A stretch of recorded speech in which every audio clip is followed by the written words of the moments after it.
Welcome in, bench warmers. We're back. Another YouTube exclusive video. This time, we're talking about the Great White North. We did Team USA last week for the 2022 Olympic roster predictions. It's fair to say that he had a lot more research. He knows a lot more about the American players that are going to be eligible for the games. This week, I'm coming back strong. I think it's really not that hard to pick the Canadian team. It makes sense why they're going around telling people you didn't make the team instead of you made it. It's mostly like, do I want to put these guys together just for the hell of it? Like, do I want to make some fun out of this, or am I just gonna pick smart here? Because it's not like we're picking any bottom 9 forwards or bottom 4 or defensemen. It's all starters, top line guys for each team. There's really not a guy that you look at and go, is he really going to be able to play? No, everybody that's going for Canada, world class, and obviously they're defending gold medalists, right? Again? No, they're not. Germany is, because 2018 when the NHL didn't go over. I'm pretty sure it was Germany. Or Germany might have been number 2, but Canada, obviously, no NHL players went over in 2018. They're the reigning champs since the NHL. They won the real gold medal. Yeah, the Disneyland gold medal, like we like to say now after the COVID seasons. Okay, and with all that being said, same rules as last week. We're picking a captain, 2 assistant captains. We'll have 4 forward lines, and we will have 3 defensive pairings along with 3 goaltenders that we think could be going with the team. And with that, let's go ahead. Let's get into the first line with Team Canada for the 2022 Olympics.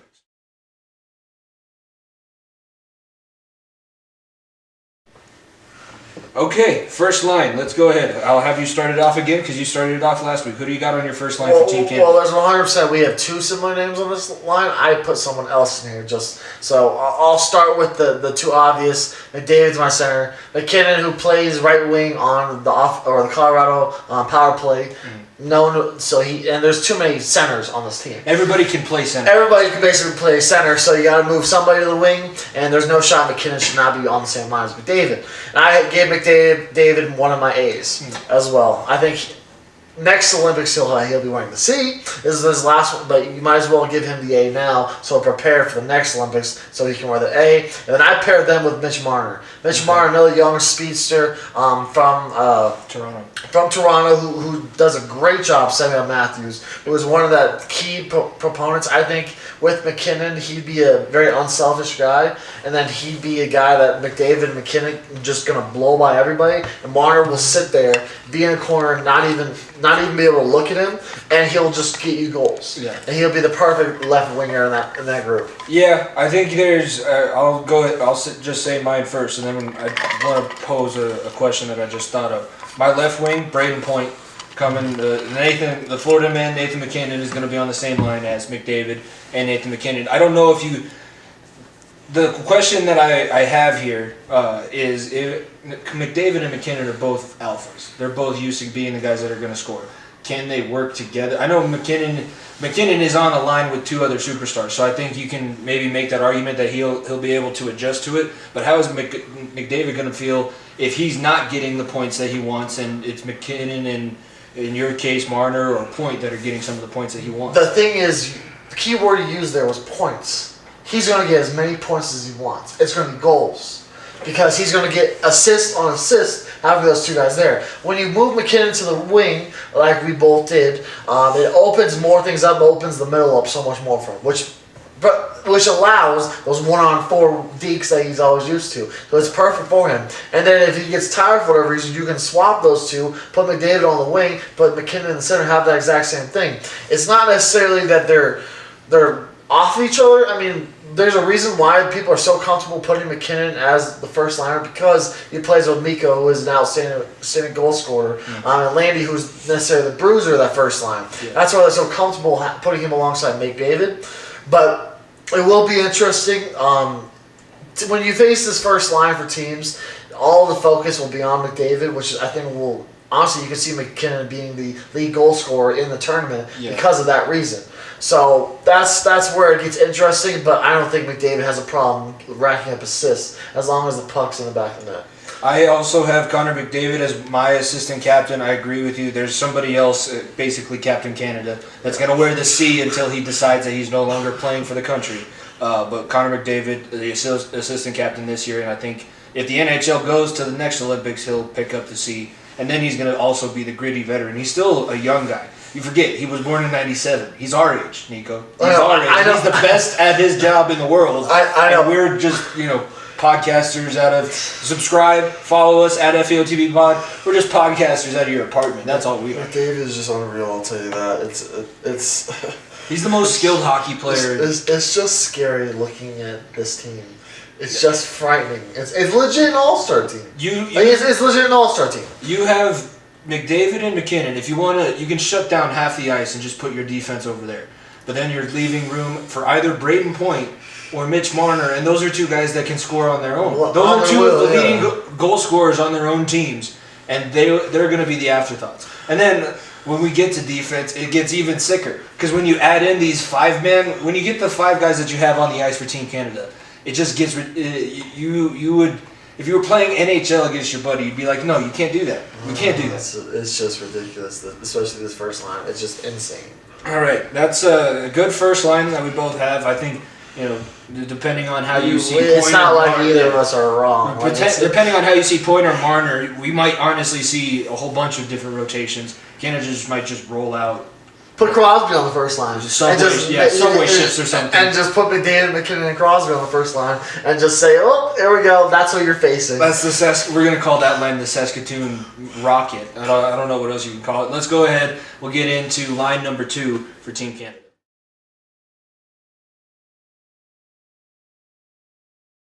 All right, second line. I think this is where it starts to get a little bit interesting, and I'm interested to see what you thought of this. I put Jonathan Huberdeau as my left wing for the second line. Sidney Crosby is wearing my C. I mentioned he's Captain Canada. People called Taves Captain Canada, but I'd say it's Crosby. Crosby's the most famous person from Saskatoon, I think, ever, probably. Yeah. And he's going to be wearing the C. He's playing second line center. I put them with Brad Marchand, and it was, my feelings about Marchand, I would not put him on the team, but that's just because I hate his guts and I don't think that he's a good guy. But he's gonna fit. He fits in well on that line as the right wing sniper and a guy who will crash the net, get under other people's skin. And you got Huberdeau's a pure setup man. He's just a playmaker, and so is Crosby. Crosby can be the playmaker and the goal scorer, but these three on the line, they complement each other really well. So I have Huberdeau, Crosby, and Marchand as my second line. My second line, I have Crosby as well. Obviously, wearing the C. I don't think that there's any bark about that at all. And then I put very. You'll see a theme on my second, third, and fourth lines for this team. I put Stamkos to left wing. I put Point at right. I put teammates, although they're not on the same line in Tampa Bay, teammates on the same line together. I think you put Point on the same line as Crosby and Stamkos. I think he could be just absolutely insane. Because Crosby and Stamkos are the two guys that, Stamkos, first of all, didn't get to represent Canada in 2014 because he was injured. So he hasn't got to represent Canada since 2010 when he was a young gun at that point. So he's chopping at the bits to get a chance to wear those colors, and put him on the same line as his teammate Point. Braden Point will just absolutely eat up goals because Crosby and Stamkos are unselfish. Yeah. And we've seen what Evgeny Malkin did alongside Crosby. Now you have Evgeny Malkin 2.0, but with a much younger version, and Braden Point alongside them. I think that's a match made in heaven. And you got two of the best one-timer slap shots in Crosby and Stamkos. Point's the guy that's going to dangle around 4 guys and take it to the net himself. The other two they're going to set up at the top of the circle, and if Point doesn't like the look that he gets, he's going to dish it to one of those two, and we're going to get an 86-mile-an-hour rocket to the back of the net. I feel bad for the goalies, especially the ones that we mentioned last week. Poor guys. Hats off to you guys. I hope that you do well. But this is just pray for Team China. Let's just say that. Playing them in the group. The fact that they're in the same group as Canada and they put China and Canada in the same, that makes no sense. It's like. Poor guys. It's just feeding the puppy to the wolves. Maybe that's why China's making their laws so stringent. So that the players don't have to come. Maybe we'll get their backups and we won't get 40 points scored on us. Because these teams are going to score 85 goals when they play China. It'd be a damn shame. No, I think I didn't put many teammates on, and I don't have Stamkos in my top 4 lines. I think he's gonna be there, but I just didn't put him up on my first 4.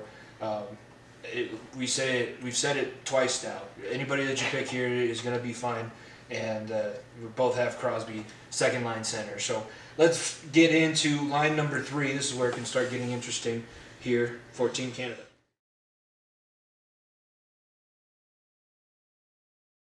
All right, line number 3. Let's go position by position here. So who do you have for center on your third line? My center, I have my last season captain. I have Patrice Bergeron, a guy who was another young gun in 2010, and he was one of the veteran guys in 2014 for Team Canada. He's a shoe-in for this team, 100%, and he's a guy that is just going to be the gritty guy. He's going to get you goals, but at the same time, he's going to be unselfish. And this third line for me, I have just where you think when Canada gets down, they're going to put this line, or when they need to hold a lead, they put this line in to impose their will on the opposing team. Because you look at this third line, you are not messing with either one of these 3 guys for me. No, and similar, I have Ryan O'Reilly playing center for me. A lot of my penalty killers are on my third line. These are the guys that are going to get left out there, and they're going to work with the studs that they have on the blue line.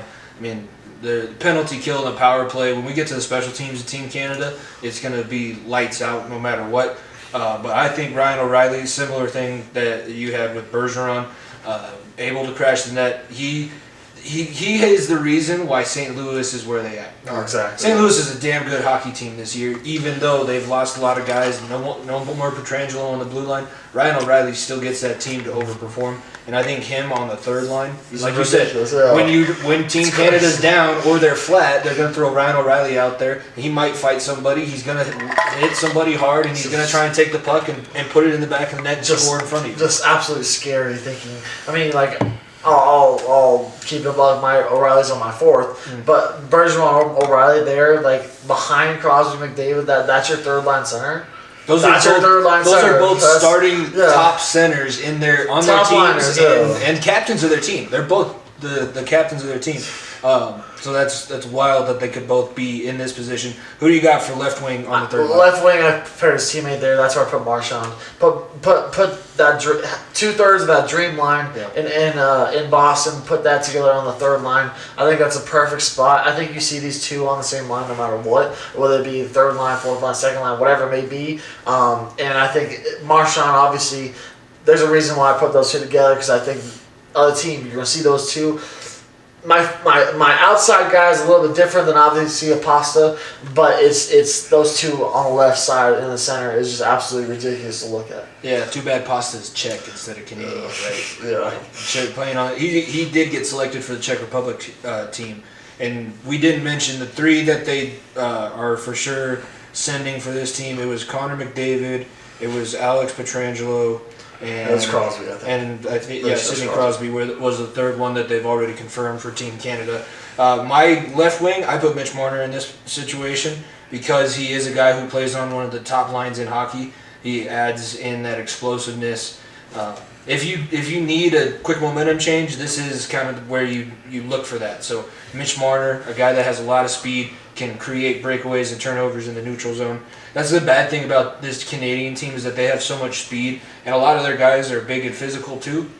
They are going to muck up the neutral zone, and that's where they're going to control a lot of the possession time. So I put Mitch Marner as my left wing. Who do you have for right wing? My right wing, I put Mark Stone here. Yep. This is this is the scary line. This is like, holy shit, these guys are coming out and they're gonna drop gloves with one of these dudes. I think you put Stone with the 2 Boston Bruins alongside them. That's just a match right ahead. Stone could be the I take that back. Marchand will probably be the goal scorer on this line. But Stone is a guy that will not be pushed around. It will be sitting in front of the net perfectly for Marchand and Bergeron just to perfectly be set up then.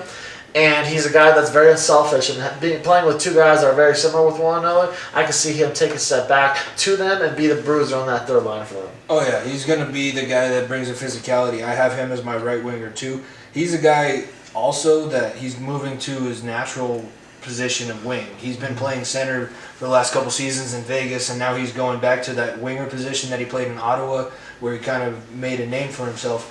and he's a setup man. Like you said, he can score goals if he needs to, but he always somehow makes the play that needs to. He's the reason why I hate playing the Vegas Golden Knights in the playoffs, because he's gonna do something stupid. Like the goal that he scored in overtime, I think in Game 3 of last year, where it was literally 5 minutes into overtime, we're like, oh, I guess I'm going to bed now. Mark Stone said, I don't want to play anymore. It's just ridiculous. This third line, like both of our lines, my line's obviously set up a little bit different, but your third line has so much speed on it. I kind of kept my speed all together and then went elsewhere for different lines, but your third line is absolutely incredible. Yeah, I think I kind of spread out my speed throughout all three, and it is fairly deadly to think about what these guys can do. That's the line number 3 for the forwards. Let's go ahead, get into the last forward line. Line number 4, the gritty guys on Team Canada.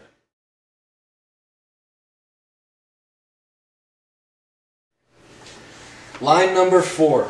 I have 2 captains of their teams on this line, and then I have a little bit of a wild card. So my wild card, Mark Scheifele, out in Winnipeg.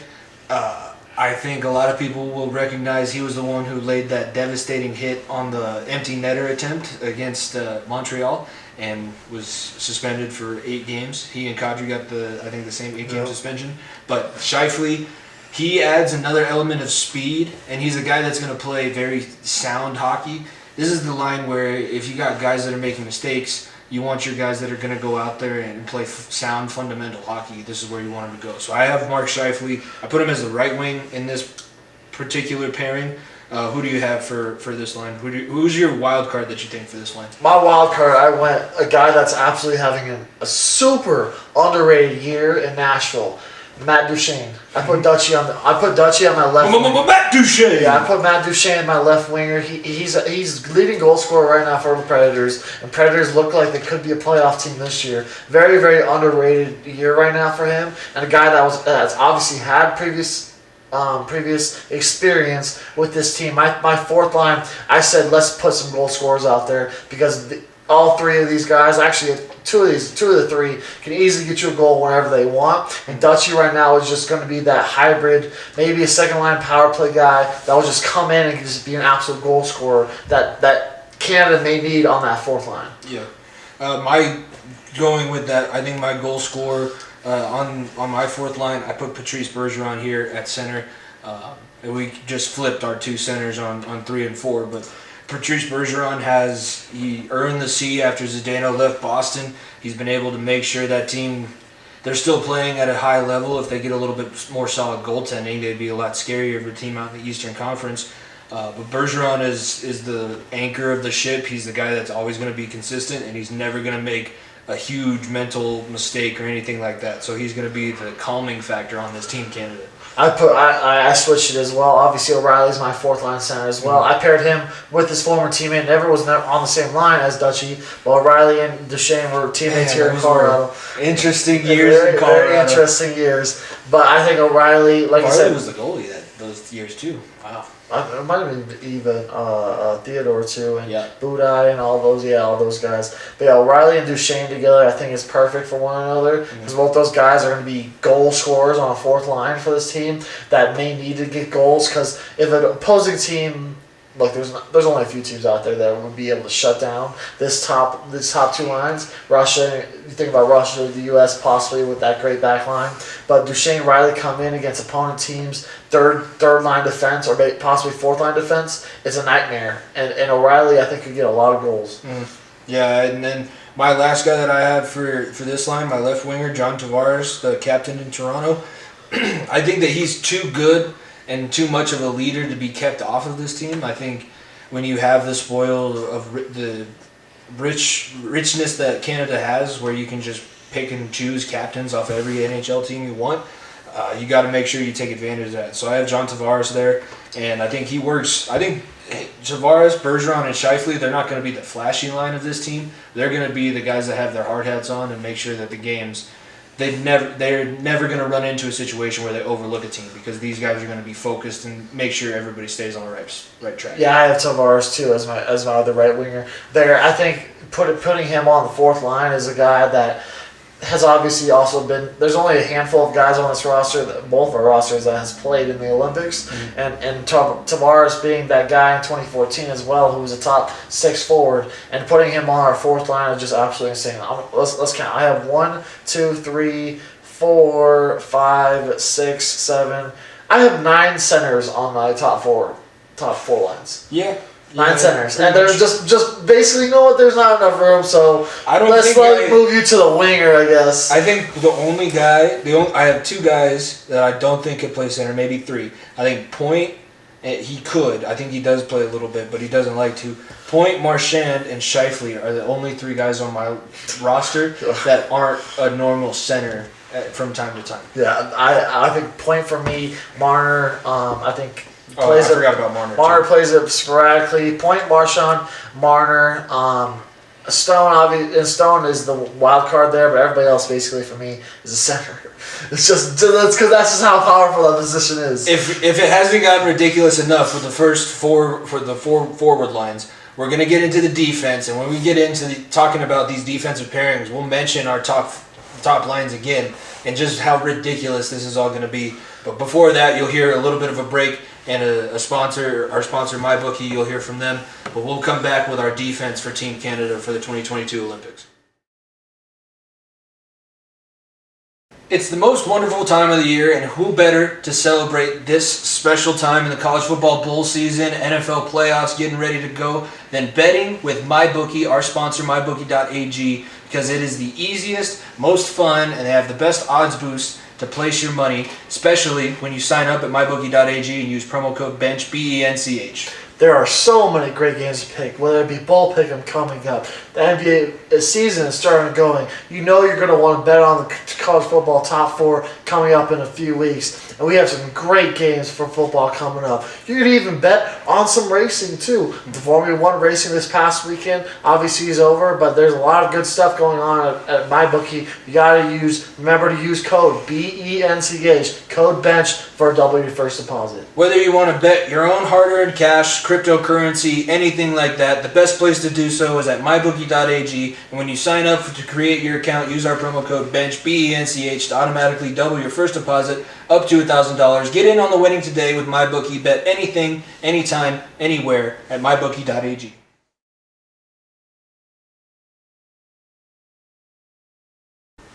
All right, we talked about the guys crashing the net, the forecheck, as you'll say. Now let's talk about the blue line, because this is where teams really take advantage and start building up their edge over the other countries, especially when you think about the Team China's. How are you going to defend a blue line like we're about to put together? So first defensive pairing, who do you have out there? My first defensive pairing, I honestly didn't have this guy on my list until a few weeks back, and then I realized he needs to be on this list. And what better way to do it than put the Colorado pairing of Devontae's and Kellen Carr together. Devontae's, originally, I didn't put him on my roster. After the month he has had, being the 3rd star of the month, I was like, you know what, he's got to be on this team.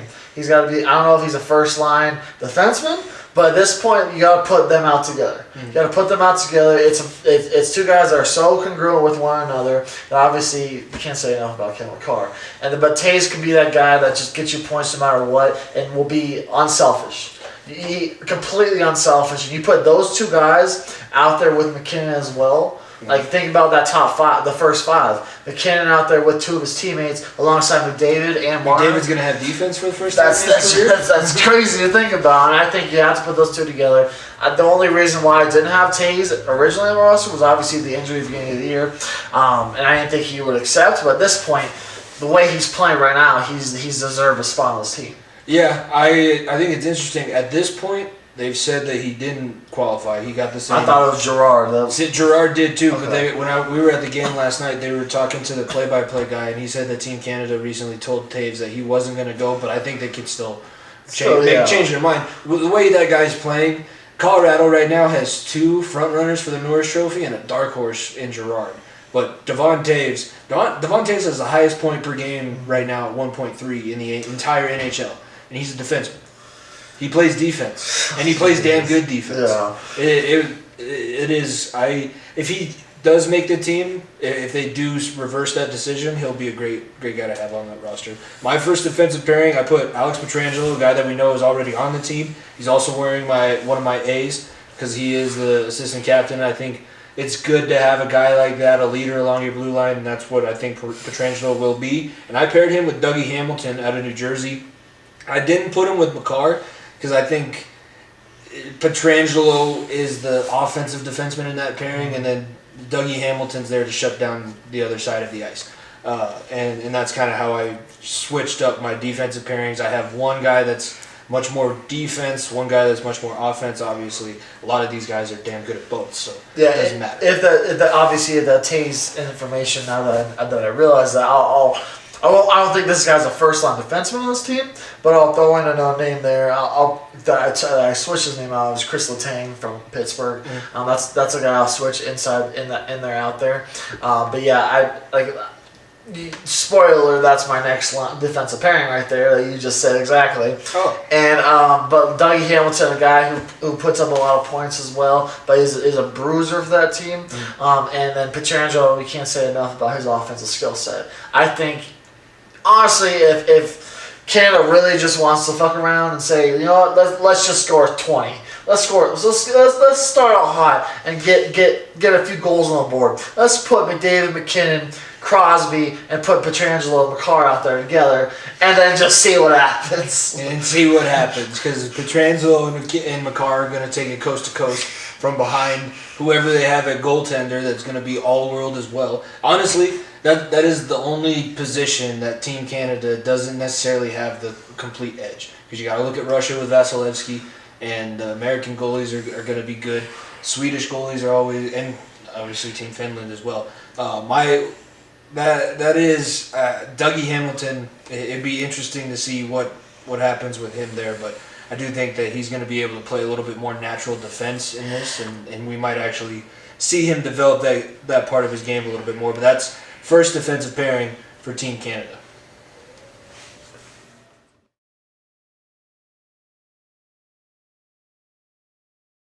All right, so we already know what your second defensive pairing is. You got Dougie Hamilton and Alex Pietrangelo. My second line that I have here, I put Cale Makar and I put Drew Doughty. I don't hate that. I don't hate that at all. I didn't put Doughty on my team because I think there's a few other guys that can be that bruiser. But Doughty, I think no doubt could very easily be on this team. I don't know how that pairing will work considering. Oh man, maybe now that I think about it more, maybe it would work out. But Doughty is definitely a guy that doesn't need the puck. Yeah, he's just a guy that will feed off of the guys around him. You just stay at the blue line and make sure we keep it in the offensive zone on the attack. And yeah, you're there to make sure Cale has half of the ice to deal with. And that's it, because he is a shutdown guy. Did we miss your first pair? No, my first pair was Tays and Makar. Yeah, there you go. Yeah. I put Cale. I think I had to put Cale on my first line. I like the pairing of Hamilton and Pietrangelo a lot. I just don't think that's the first pair. I think whoever Cale's with, I think honestly Doughty and Cale may be the first. I could argue should be the first line because Doughty obviously has the experience as well. Obviously being a cup winner as well. So I just think Pietrangelo and Hamilton would be better as a second pairing alongside a bunch of veterans alongside that second group. Yeah, I put Cale on the second pair only because that's kind of what he plays right now. Because the Avs like to throw out. They don't always start with their number ones right away. The top three are normally the ones that start off the game, but they like to throw Makar and Taves in there sometimes at different points. I think they threw out EJ and Makar one time last night. It was. First of all, the Avs were scratching our defensemen in general. So it was a very interesting situation there. But yeah, that's second pair for defense. Now let's go ahead. We'll get into our last defensive pairing before the goaltenders.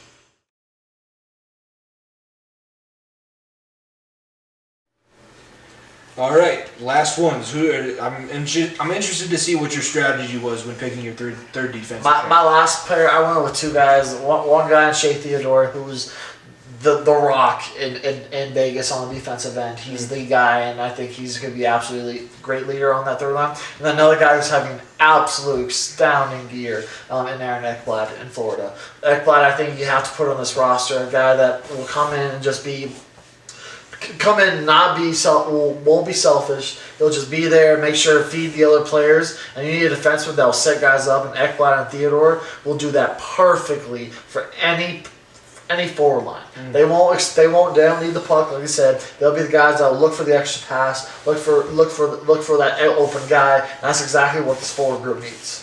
Yeah, I also have Shea Theodore on my third pairing, and it's mainly because he's one of the best skaters that I can remember seeing for a long time. Vegas, when I obviously paid a lot of attention to them because the Avalanche played them or being close to playing them in the playoffs for the last couple of years. He is very fast, and he's very big, a lot like Tuck, except Tuck plays the forward, but and very similar styles. So Shea Theodore, I think, is going to be on this team. I went with a guy, Morgan Riley, out of Toronto. Don't really know a ton about him. Don't get to see a lot of Leafs games. But this one, I was kind of, I always got to figure out a way to throw shade at Canada. Canada wants a Toronto guy on the defensive end because everybody talks about how the Leafs can't play defense. They want a guy on their Olympic roster from the Leafs. Be like, see, we have an Olympic defenseman on our roster now because everybody knows Canada is slanted towards Toronto, unless you're in Quebec and you love the Canadians, but everybody wants the Leafs to be good again and relevant, and you're not. Like I said, last time you guys were relevant was a bad Mike Myers movie, but Morgan Riley, I think, this one is like, I don't know who I want. I guess I'll pick you. Yeah, that's exactly. And I mean, Theodore will be the rock on that. As long as Theodore's there, it doesn't really matter who else is there. The only reason, I just felt as though Ekblad, the year he's had on a good Florida team, I think is very, very disturbing. Yeah. He hasn't had a chance to wear the colors yet, and he's been a top forward defenseman for Florida for the past 5-6 years. So I think he'd be perfect on that third line. He's definitely one of the reasons why they're the number one seed in the Eastern Conference right now. That's our third pairing for defensemen. Now let's go ahead. We'll get to talk about the men behind the mask and Team Canada's goaltenders coming up after this.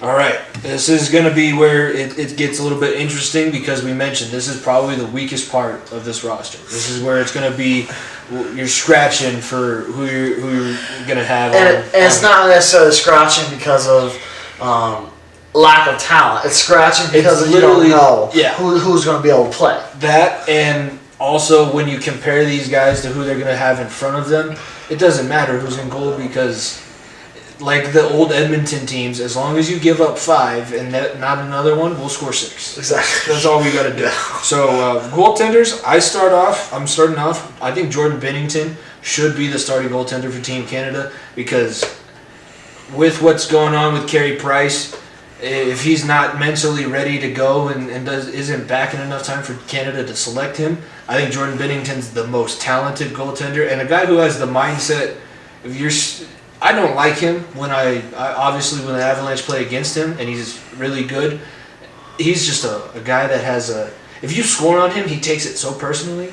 He just is so competitive, and that's a guy that when you have him at goaltender, those are the guys that normally win Stanley Cups and they normally win Olympic championships. And Jordan Binnington definitely has the talent and he has the mindset to do that. Yeah, I have Binnington as well as my number one. Binnington, I think if Carey Price is able to go, he'd be the number one still. He's a guy that didn't get a chance, obviously, or got a chance in 2014 to represent Team Canada, but wasn't a starter in 2010.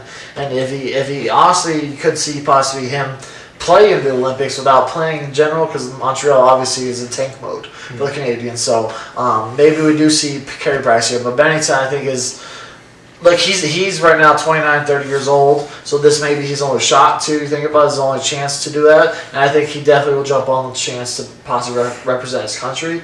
And putting him in between the Pirates is obviously not your flashy goaltender, it's not your Prices, Brodeurs, Waz, I can go on and on, but it's a guy that will step back there and still be a menace and will help lead the defense in the right direction. He brings such an attitude to the back end, and then you pair him with all the defensive guys that they have to throw at you, and yeah, I think Binnington would be huge. My second goaltender, a guy that I would not have picked if we were talking about this going into the season, but I mean, I watched it in person last night, and he's been up and down, but he's definitely starting to turn it into more consistent play. I put Darcy Kemper because really, of the other Canadian goalies who are in the age range where I think that they could play the extra games for the Olympics, Darcy Kemper is probably the second most talented goaltender and second most consistent goaltender that Canada has the opportunity to pick up. Yeah, when his equipment is working, that is. When He has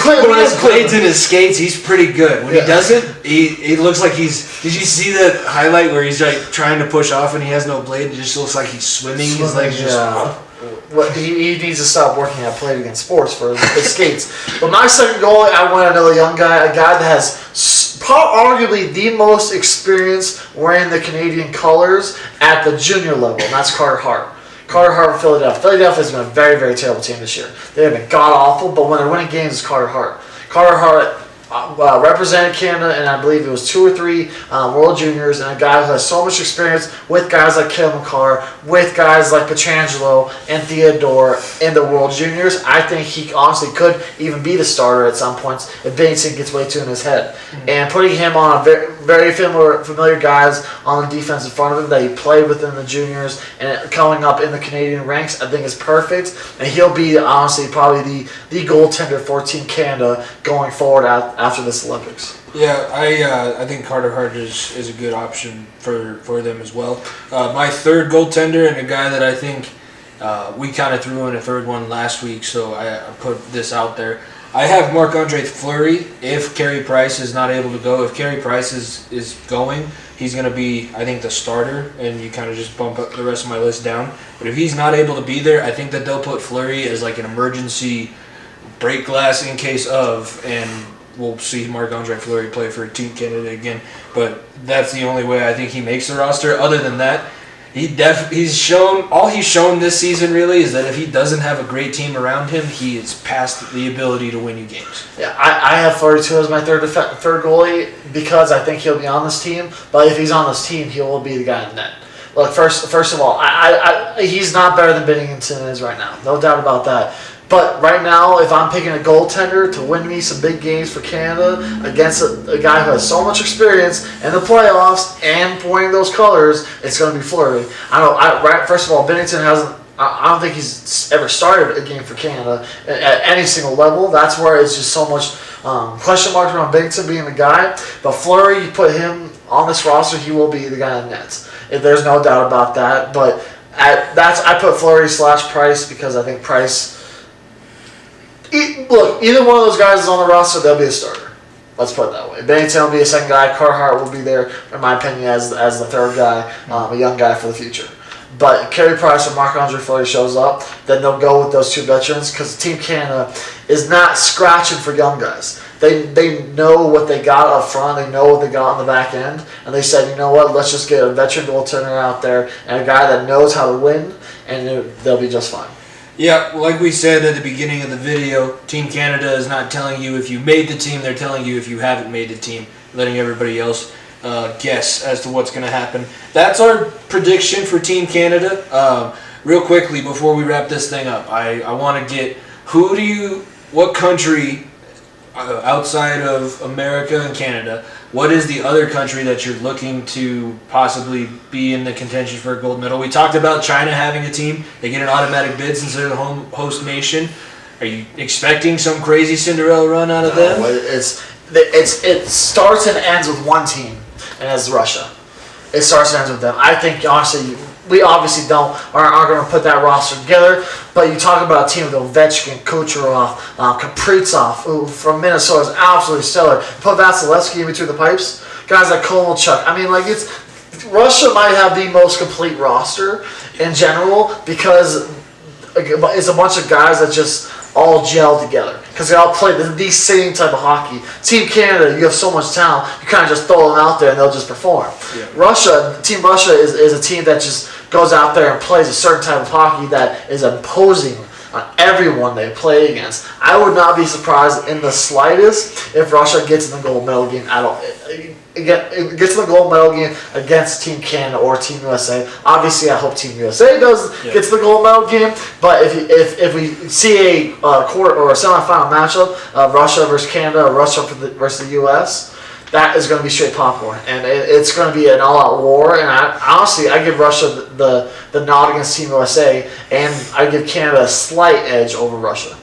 Yeah, and I think too with Team Russia, they're a team that's also talented enough that they can say objectively that they're not taking Artemi Panarin and still be fine and looked at as, I agree with you, I think that they're a contender. I really like Team Sweden because I think about two guys that you're going to have on that roster, and that's Landeskog and that's Victor Hedman. You got the two bulls and the two pillars of your team on the front and the back end.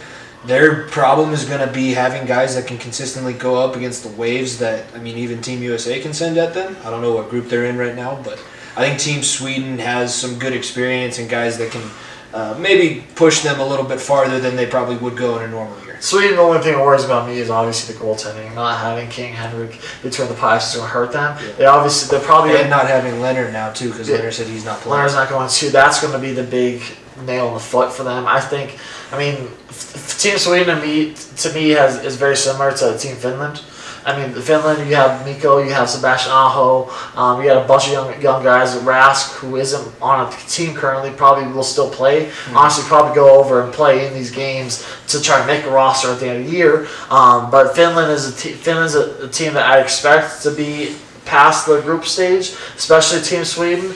But I still, obviously, I think Russia is the only team that would be able to contend with Russia or with Canada versus or U.S. Sweden just doesn't have necessarily the all-around talent. They have a bunch of big heads that are very, very solid players. But if their goals if they're not putting pucks in the net at all, I mean, that's for everyone in general. But if they're not putting pucks in the net, they have no shot of getting, honestly, out of the round of 16. Yeah, it'll be interesting with these teams that don't quite have the depth. I mean, we talked about Team USA last week. You guys should go back and check that video out on our channel here. And while you're here, be sure to subscribe. And then talking about Team Canada, obviously we mentioned it the entire time. So much depth. Doesn't matter who you pick. You just throw a grouping out there, and it's probably going to be pretty damn good. Thank you guys for watching. That's going to be the end of our predictions for these Olympic cycles. We'll be talking about Olympic hockey when it comes up. We're looking forward to that in February. But for now, be sure to listen to the podcast every Wednesday for new episodes. This week, we will be having a special bonus episode. It is College Bowl season, and we have our full pick'em show, all 44 Bulls, with myself, Nico, the reigning defending champion, my brother Nick, Dom, whatever you want to call him, and then Jeremy will be coming back for this as well. And Jeremy has a little fun prop bets and side things that he's going to have for us this year. So should be a lot of fun. Be sure to listen to that on Friday this week. And then be sure to follow us at FUOTB Pod. And be sure to listen to the podcast. Leave a like, a comment, tweet at us. We'll respond to you guys. We love going back and forth, and we love growing the little community that we have. So without further ado, we will see you guys over on the podcast and listen to the far end of the bench every single Wednesday. Peace!